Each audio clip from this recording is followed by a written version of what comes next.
Let's focus on the U.S. stock market. Our guest says living affordability for consumers is continuing to get worse.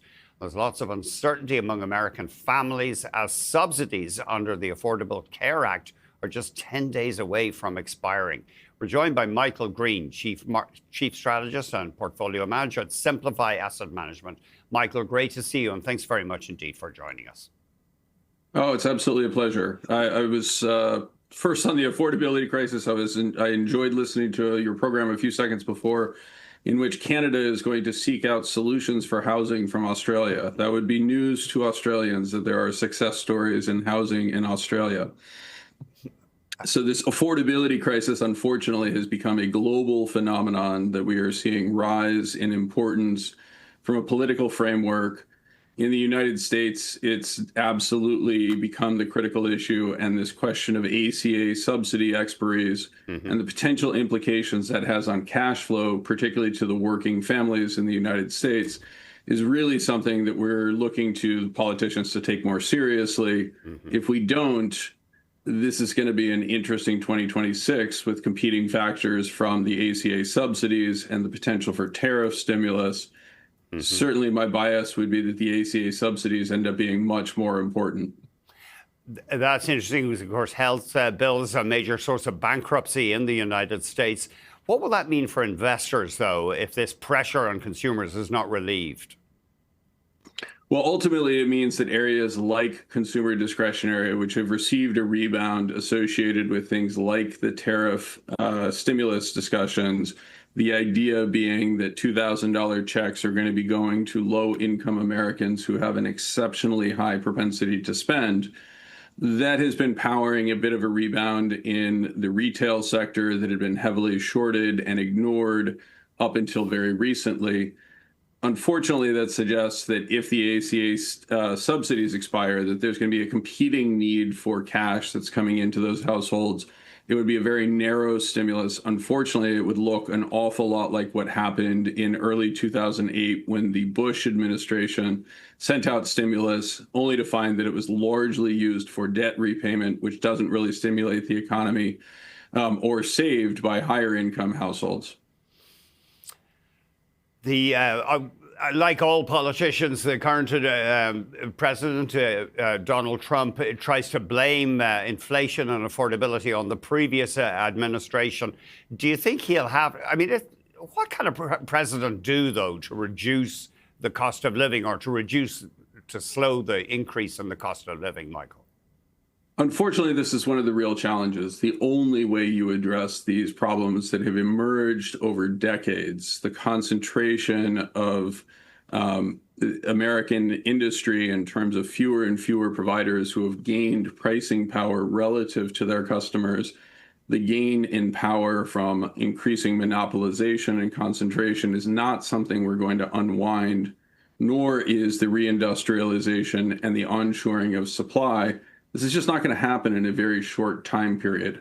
Unfortunately, that doesn't lend itself well to short political time cycles. If I were advising President Trump, it would be to have an honest discussion with the American people about the steps that are being taken to mitigate this problem over time. And a disciplined application of that is really the only path to restoring his favorability ratings. That seems to be a real challenge, in particular that discipline component for this administration.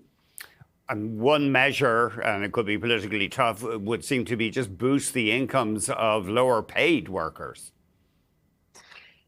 Yeah, unfortunately, that would be great if the government had the ability to actually do that, other than mandating an increase in minimum wage, which would create tremendous frictional loss by largely driving people into unemployment. Or by somehow or another trying to mandate that companies needed to distribute more of their profits to workers. It's just further intrusion into a system that should be largely functional. The real problem in the United States has been the decline in progressivity of the tax code. We talk about income taxes. We ignore all the other forms of taxes that used to be paid primarily by wealthier individuals. I fully understand that I would be among the worst hit by discussions of increasing income taxes in the United States, and more importantly, lifting things like the FICA tax cap. We've heard this from Mitt Romney. You're hearing it from me. The unfortunate solution is to solve a problem is going to require a touch of sacrifice from all members of our society. And to generalize over the decades, has the U.S. tax system become less progressive? The overall progressivity of the U.S. tax code has become dramatically less progressive. Roughly 87% of corporate equities are owned by the top 1% of the U.S. population.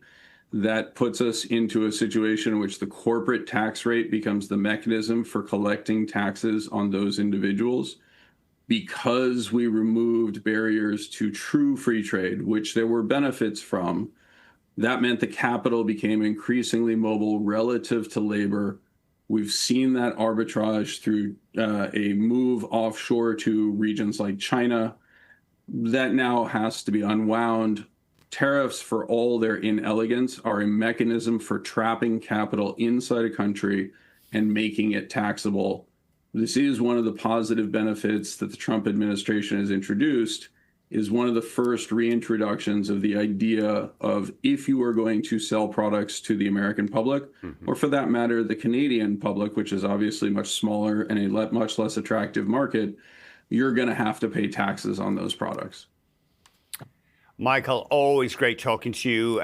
If we're not joined by you again in 2025, have a wonderful holiday and really look forward to hearing from you in 2026.